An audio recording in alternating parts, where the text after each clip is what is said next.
On sait tous que seul le temps peut guérir les maux. Mais on ne va quand même pas se permettre de rester triste pendant une période indéterminée. Essayons de rire de nos échecs amoureux, avec une oreille presque attentive. Bonjour et bienvenue.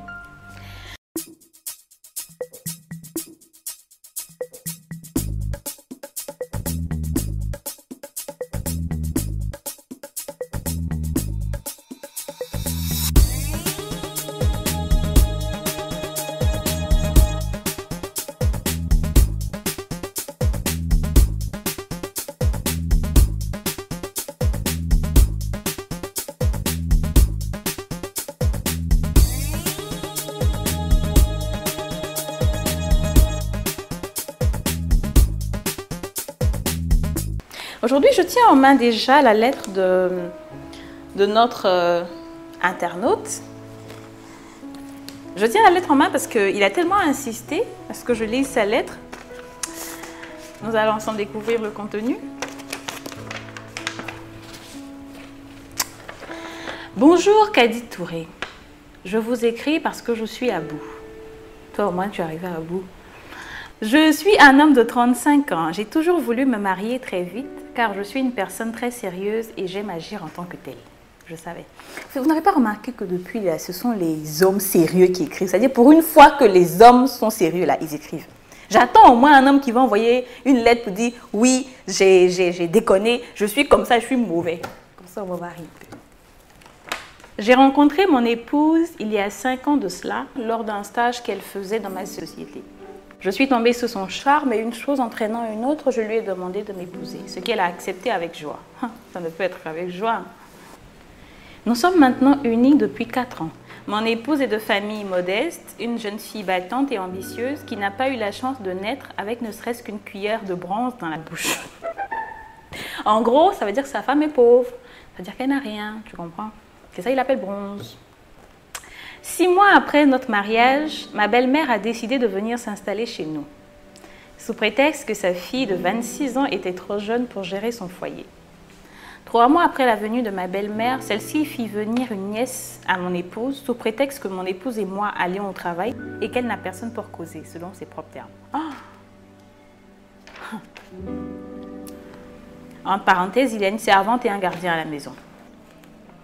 Chaque fois que nous nous disputons, même les disputes banales, ma belle-mère s'en mêle en disant, et je cite, « Laisse ma fille tranquille, ne crie pas sur mon bébé. Tu sais comment on accouche, toi ?» Une fois pendant la nuit, elle a même été jusqu'à tirer mon épouse du lit conjugal sous prétexte qu'elle aurait rêvé qu'une dispute se préparait. Mais tu as épousé une sorcière? Elle aurait rêvé qu'une dispute se préparait, donc elle va tirer sa fille du lit conjugal. Ah ben dis donc, Yako. Quand je me plains auprès de mon épouse, elle le prend à la légère, en disant que sa mère est comme ça depuis l'enfance et que ce n'est rien de mal.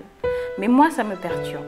Je ne suis pas tranquille dans ma propre maison. Quand je rentre tard parce que débordée du boulot, ma belle-mère empêche mon épouse de me garder à manger, car d'après elle, il faut que mon épouse me dresse.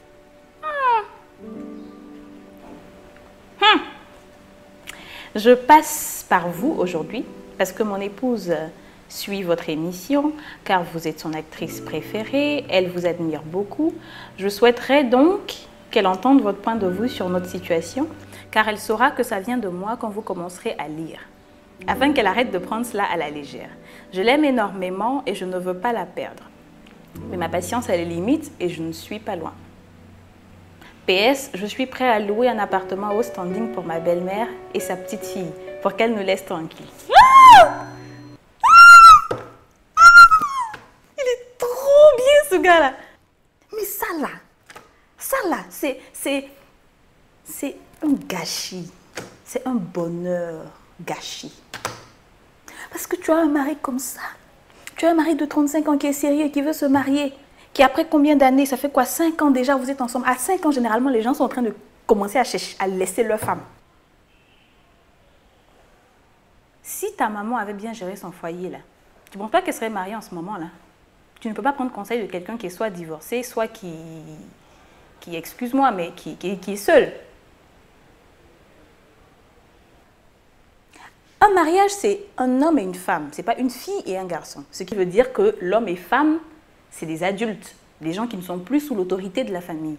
Donc la moindre des choses, c'est que le respect et l'autorité et tout ce qui est décision viennent de ces deux personnes-là, pas d'une autre personne. Encore, on peut écouter de temps à autre, mais que la personne vienne s'immiscer chez vous, les deux adultes. Toi, à 26 ans, tu n'es pas adulte. Je n'aime pas ça. Mais bon, ça, c'est mon opinion et ça reste relatif.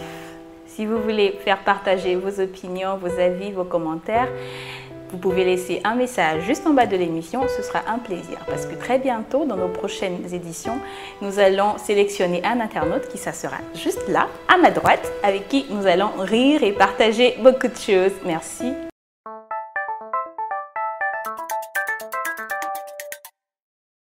Les beaux-parents veulent que leurs enfants soient heureux, logique. Mais ils ont tendance à oublier que leurs enfants sont adultes. Et il n'est pas rare que ceux-ci se permettent d'intervenir dans le couple de leurs enfants. C'est sûrement le danger que le Seigneur lui-même a voulu prévenir quand il dit « L'homme quittera son père et sa mère et s'attachera à sa femme ». Protégeons donc le ou la partenaire que le Seigneur nous a donné, même si cela demande à ce que nous soyons fermes et que reprenions notre famille si elle se comporte mal. Pensons à poser des limites claires. Cela évitera beaucoup de choses dans le foyer. Merci.